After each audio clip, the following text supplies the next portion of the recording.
大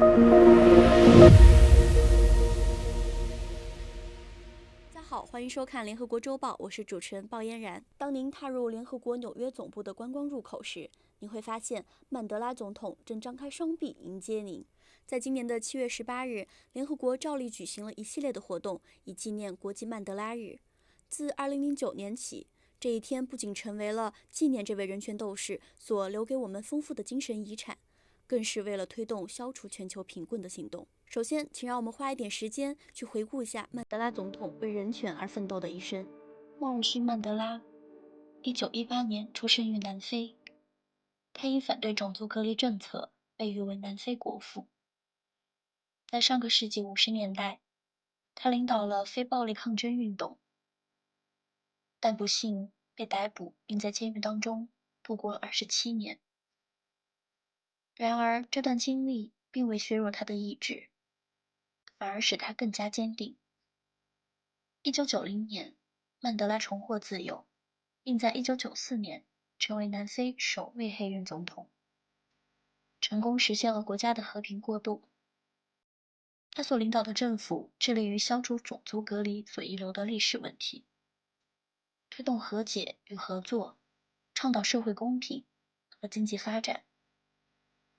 曼德拉与联合国有着深厚的渊源，他的声音和行动为全球的和平与公正铺平了道路。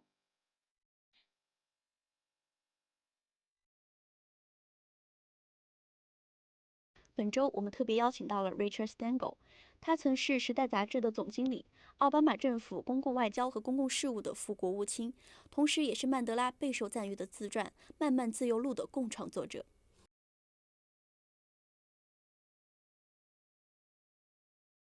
在本周的节目当中 ，Stengel 将分享他与曼德拉总统之间的故事，讲述这位伟大的领袖现在就让我们跟随全球范围内推行人权变革，一起去了解一下这位伟大领袖背后的故事。I remember when I used to hang around with him, and he loved seeing children and talking to children, and he would always, when he'd meet a child, he would always say the same thing. He would bend down and say, "And what did you have for breakfast today?"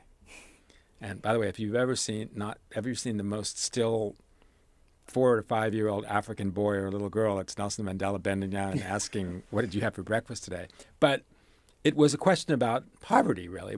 It was, were you getting enough to eat? If you don't have enough to eat, you can't learn in school, you can't do all of these other things, you can't eventually be a contributing member of society. And he had a lovely line, which was, freedom doesn't mean anything if you can't fill your stomach. And so I think in order of the things that he was trying to accomplish, one was to bring democracy to South Africa. And then I think he thought that would be a way of helping to alleviate poverty because it would rectify the injustices of the apartheid system. You know, what we know now is all these years later, there's still hunger in South Africa, there's still inequality, there's still inequity. And so it isn't a one-size-fits-all solution. He had achieved democracy. He did eventually achieve power. To what extent was he thinking about it then? I mean, was redistribution of wealth part of what he was doing? Or then did the focus become ensuring that there would not be conflict, ensuring that there would be this peaceful transition of power? So it's a good question, and it has a complex answer. And one of the things that he was very, very proud about was the creation of the ANC's Freedom Charter in 1955. It was before he even went to prison. And one of the tenets of the ANC Freedom Charter was redistribution of the wealth. And there's a line in it, the wealth that's under the ground in South Africa belongs to all South Africans. And they, wanted to nationalize the mining companies. By the time he came out from prison, it was just a year after the Berlin Wall had fallen, and these, old ideas of the Freedom Charter definitely seemed like old ideas. And he adapted pretty quickly to that and figured out how can we, what's the engine of prosperity in a free South Africa? And it wasn't nationalization. wasn't even a kind of a more modified socialism. It was trying to make things work, and that would be the engine of alleviating poverty. And of course, that hasn't been a perfect fit either.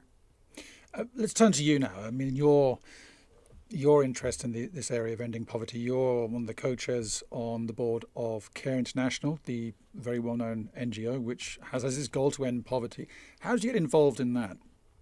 So after I was editor of Time, I went to work for Barack Obama at the State Department as Undersecretary of State for Public Affairs and Public Diplomacy. And even though fighting poverty wasn't part of my remit, it was something that I had always cared about. We had done, fighting poverty covers when I was at Time. And with that election in 2016, I wanted to do something that felt like it was doing something positive for the world. And I went on to the CARE board.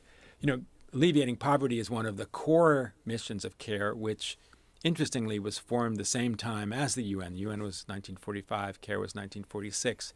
It's this part of that great post-war creation of institutions that have kept the rule of law, kept the peace, I would argue, for 75 or 80 years. And one of the ways that CARE fights poverty is in part through empowering women and girls. We have a focus on women and girls. We have all kinds of programs from, women farmer business school to helping, women in agriculture and helping women doctors, and which has the net effect of making communities more prosperous by empowering women. So that's the particular lens through which CARE sees it, and we've been working on that for all these years. 国际曼德拉日已经过去，但是联合国在全球范围内对人权的保护以及对贫困的消除行动仍在继续。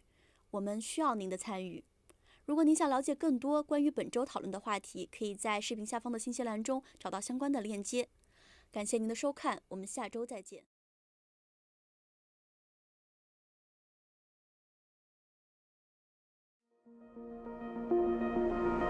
thank you